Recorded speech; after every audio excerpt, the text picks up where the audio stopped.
ये अंतिम भजन है। तो सबसे निवेदन हाथ ऊपर उठा के राधे राधे, और हाथ ऊपर उठा के ही आपको नित्य करना है।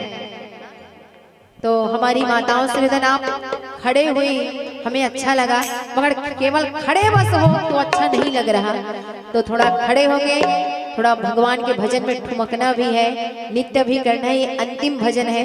तो समस्त माताओं से, हमारी बहनों से निवेदन, राधे राधे झन झन धा हमें लाल लाल हो, झन झन धा हमें लाल लाल हो, चारों उड़ा उड़ा दे गुलाल, चारों उड़ा उड़ा दे गुलाल, झन झन धा हमें लाल लाल हो, झन झन धा हमें लाल लाल हो, चारों उड़ा उड़ा दे गुलाल, चारों उड़ा उड़ा दे गुलाल, चारों उड़ा उड़ा दे गुलाल हो, चारों उड़ा उड़ा दे गुलाल,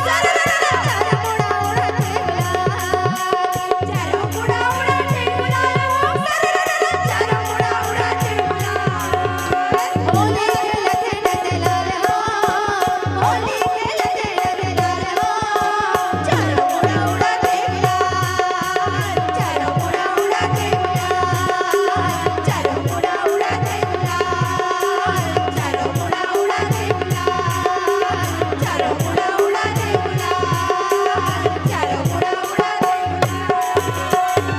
राधे राधे। बहुत